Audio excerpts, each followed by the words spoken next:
सनातन संस्कृति के सबसे बड़े पर्व दीपावली की आप सभी क्षेत्रवासियों को ढेर सारी शुभकामनाएं। दीपावली का पावन पर्व आपके जीवन में सुख, समृद्धि और आशीर्वाद लेकर आए। मसूदा विधानसभा के जंक्शन के रूप में जाने जाने वाले बांदनवाड़ा गांव की दुर्दशा इन दिनों प्रशासनिक व राजनीतिक लापरवाही की वजह से बहुत खराब हो रखी है। बांदनवाड़ा से भिनाय रोड पर सरगांव मात्र 8 किलोमीटर दूर है। इस रोड का आज अवलोकन किया तो इस पूरे रोड पर जिसकी दूरी 8 किलोमीटर है, जिस रोड पर वर्तमान में 2114 बड़े बड़े गड्ढे हैं और गड्ढे भी इतने गहरे हैं कि आए दिन यहाँ छोटी मोटी दुर्घटना होना आम बात है।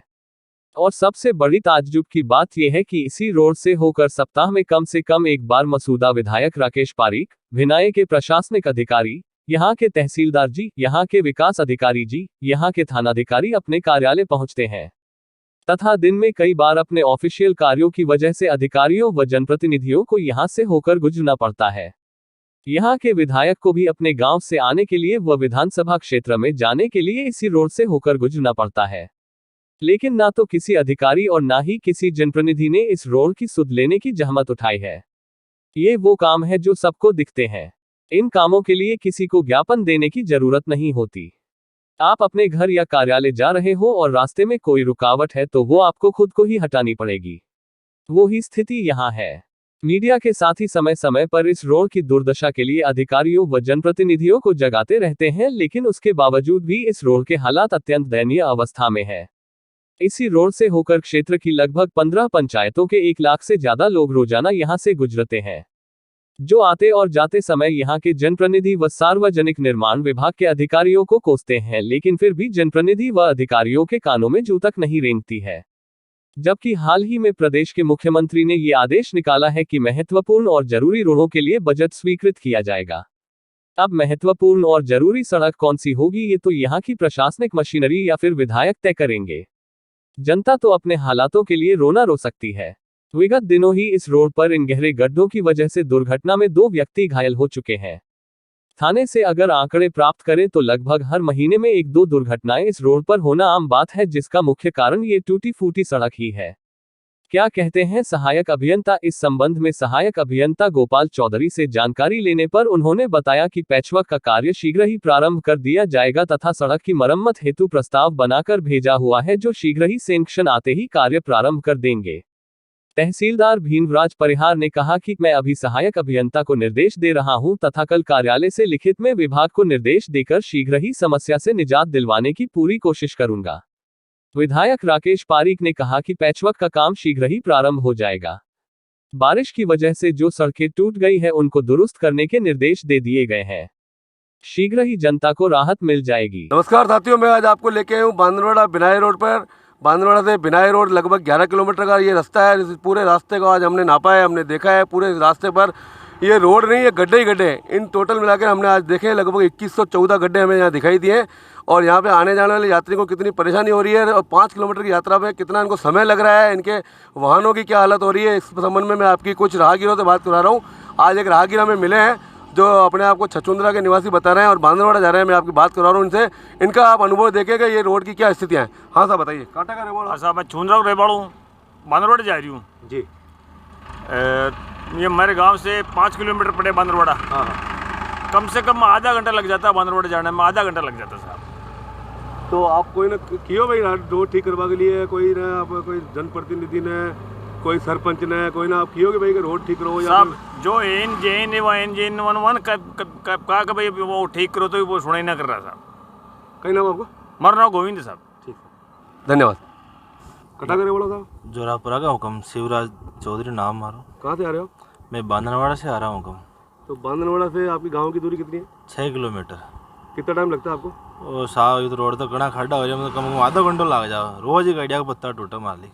तो आपने इसको रोड को सुधारने के लिए किसी अधिकारी को, किसी जनप्रतिनिधि PWD वाले साहब ने भी बोलिया, MLA साहब ने भी बोलिया, सरपंच साहब ने भी बोलिया, कोई सुने कर बड़ो ही बना तो अभी ये इस रोड की जो स्थिति है कहाँ से कहाँ तक ऐसी है?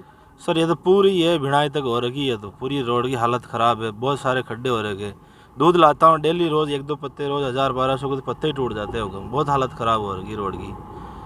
बहुत बहुत धन्यवाद, बहुत बढ़िया। आप ये रोड के हालात देख सकते हैं। इसी रोड से होकर के रोजाना हर दूसरे तीसरे दिन यहाँ के विधायक जी निकलते हैं, यहाँ के एसडीएम साहब निकलते हैं, यहाँ के एसएचओ निकलते हैं, यहाँ के सारे अधिकारी जो पंचायत समिति भिनाई उपखंड भिनाई में कार्य करते हैं, सारे अधिकारी इसी रोड से होकर निकलते हैं। और इस रोड की आप दूरदर्शा देख सकते हैं। इस रोड पे, ये पूरे रोड पे गड्ढों के अलावा गड्ढे ही गड्ढे, यहाँ कोई रोड नहीं दिखाई दे रही है। और आज हमने यहाँ 8 किलोमीटर का जो एरिया है, हमने बांधनवाड़ा से लेकर के सरगांव तक हमने इस रोड को नापा है। 2114 गड्ढे हमें इतने मोटे मोटे गड्ढे दिखाई दिए हैं। यहाँ के राहगीरों ने हमें बताया कि रोज़ उनके वाहनों में नुकसान हो रहा है और 5 किलोमीटर 6 किलोमीटर की यात्रा उनकी आधे घंटे में तय हो रही है। इस प्रकार से जिस रोड की जो दुर्दशा हो रही है, इसके लिए कौन जिम्मेदार है? पीडब्ल्यूडी जिम्मेदार है या स्थानीय विधायक जिम्मेदार है? ये सब हमें तय करना पड़ेगा। और इस रोड की दुर्दशा के हालात जो आप देख रहे हैं, इन हालातों को जब तक इन अधिकारियों की नॉलेज में नहीं आएगी, जब तक इन जनप्रतिनिधियों को नहीं पता लगेगा, तब तक इस रोड के ये हालात रहेंगे।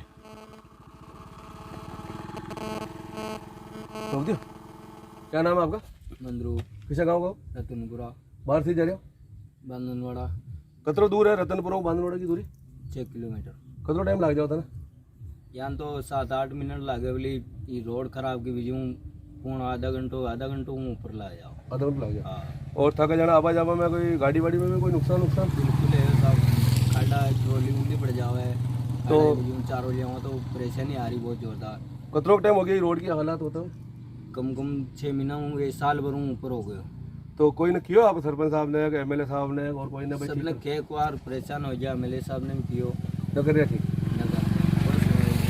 कई नाम बताया आपको? मंदरू।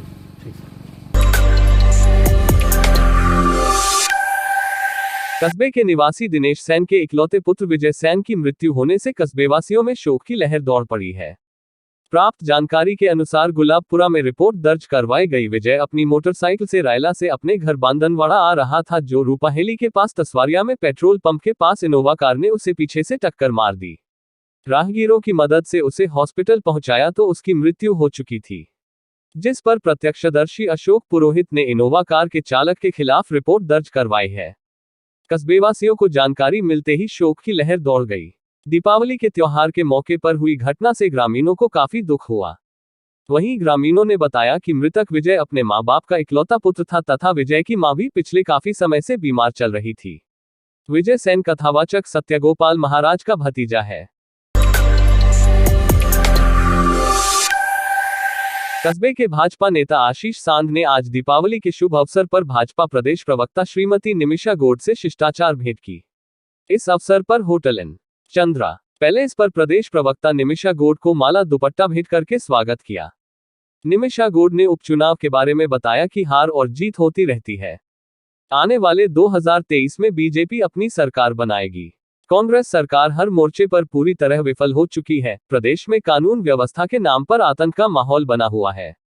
सरकार के मंत्री भ्रष्टाचार में लिप्त हैं।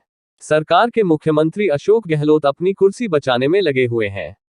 आम जनता त्रस्त है। ऐसी सरकार ज्यादा दिन नहीं चलने वाली है। स्वागत कार्यक्रम के दौरान देहात जिला कोषाध्यक्ष आशीष सांध के साथ भाजयुमो अध्यक्ष हितेश मेवाड़ा, पूर्व युवा मोर्चा अध्यक्ष सतीश ओझा, जिला मीडिया प्रभारी ज्ञानचंद प्रजापत, धनराज मेघवंशी, आईटी सह संयोजक संपत सेन आदि उपस्थित थे। उपरोक्त जानकारी संपत सेन ने दी।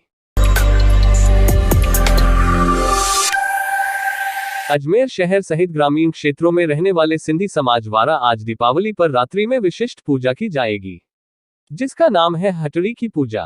वंश में जितने पुरुष या लड़के होते हैं उतनी ही पूजा के दौरान हटड़ी रखी जाती है। वही समाजजन सिंध से ही लक्ष्मी पूजन के दिन रात्रि में जितने भी पुरुष होते हैं वह मशाल रूपी मेलाडे जलाते हैं। सिंधी समुदाय द्वारा भारत में ही नहीं अपितु पूरे विश्व में दीपावली का पावन पर्व धूमधाम एवं हर्षोल्लास से मनाया जाएगा। यह जानकारी देते हुए सिंधी समाज प्रदेश पदाधिकारी महेंद्र तीर्थानी ने कहा कि ज्यादातर सिंधी समुदाय व्यापारी एवं उद्योगपति है। सिंधी समाज द्वारा दिवाली पर 3 दिनों तक श्रद्धा पूर्वक हटड़ी की पूजा की जाती है। ये सिंधियों की खास परंपरा है। हटड़ी पूजा का विशेष महत्व है। सिंधी समाज में मान्यता है कि हटड़ी की पूजा करने से व्यापार, उद्योग, कारोबार में लाभ के साथ तरक्की होती है। श्री तीर्थानी ने हटड़ी के बारे में विस्तार से बताते हुए कहा कि हटड़ी का सिंधी में अर्थ है दुकान। लगभग 5000 वर्ष पुरानी सिंधी सभ्यता एवं संस्कृति में भी हटड़ी का जिक्र मिलता है। कहते हैं कि जब भगवान श्री रामचंद्र जी रावण के वध के पश्चात अयोध्या आए थे तब पूरी अयोध्या नगरी में दीप एवं मशाल जलाए जाकर अयोध्या वासियों द्वारा भव्य स्वागत किया गया था। ठीक उसी तरह से सिंधी समाज ने वही परंपरा को आज भी जारी रखा है। दीपावली की रात्रि सिद्धि यंत्र एवं लक्ष्मी पूजन के पश्चात मशाल रूपी मेलारे जलाकर हर्षोल्लास के साथ दीपोत्सव मनाते हैं। वही माता महालक्ष्मी जी के आशीर्वाद हेतु यह प्रार्थना की जाती है कि हमारे घर परिवार में वर्ष भर सुख शांति एवं धन्य धान्य के भंडार भरपूर रहे।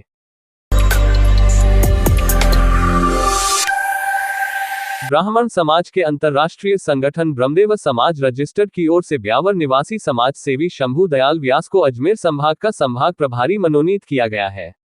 संगठन के प्रदेश प्रभारी पवन कौशिक, मंत्री जेपी शर्मा, संगठन मंत्री घनश्याम शर्मा की ओर से जारी पत्र में श्री व्यास को समाज के उन्नयन में दिए जा रहे योगदान के लिए बधाई एवं शुभकामना देते हुए संगठित, संपन्न व सुरक्षित समाज के पवित्र उद्देश्य को साथ लेकर चलते हुए संभाग स्तरीय कार्यकारिणी का गठन करने तथा अन्य जिलों में नए तथा पुराने साथियों में समन्वय बिठाने एवं आवश्यकतानुसार नए प्रभारी बनाने या बदलने की अनुशंसा करने का दायित्व भी सौंपा है। श्री व्यास को संभाग प्रभारी बनाए जाने पर श्री महर्षि गौतम शिक्षण शोध संस्थान भुनाबाया अजमेर के संरक्षक राधेश्याम शर्मा, राजाराम शर्मा, प्रबंधक प्रवीण शर्मा, हेमचंद शर्मा, महिला मंडल की जिला अध्यक्ष सपना दुबे, भगवती प्रसाद दुबे, कुंज बिहारी शर्मा, सत्यनारायण शर्मा, सुरेश शर्मा, शिक्षक संघ राष्ट्रीय के Pankaj Shrimali, Harish Tripathi, Sharmila Tripathi, Rakesh Sharma, Dinesh Joshi, Rajesh Tripathi, Narendra Vyas, Ramakant Pareek, Brijkishore Tiwari, Ishwar Kalyan Rohiswal, doctor Hemant Sharma, advocate Anirudh Sharma, CP Sharma, Nityanand Upadhyay, Dinesh Upadhyay, Om Prakash Gautam तथा राजब्रह्म कार्मिक संगठन के अनेक पदाधिकारियों ने प्रसन्नता व्यक्त करते हुए बधाई व शुभकामनाएं दी है। श्री व्यास को संभाग प्रभारी बनाए जाने पर खुशी व्यक्त करते हुए एडवोकेट अनिरुद्ध शर्मा ने अपने कोचिंग संस्थान से लॉ के क्षेत्र में आयोजित होने वाली विभिन्न प्रतियोगी परीक्षाओं के लिए लागत मूल्य पर टेस्ट सीरीज उपलब्ध कराने तथा जरूरतमंद समाज के छात्रों को निःशुल्क देने की घोषणा करते हुए विधि एवं न्याय के क्षेत्र में हर संभव सहायता करने की पेशकश की है। उल्लेखनीय है कि ब्रह्मदेव समाज संगठन समाज के चहुमुखी विकास के लिए विश्व स्तर पर अपनी सेवाएं दे रहा है।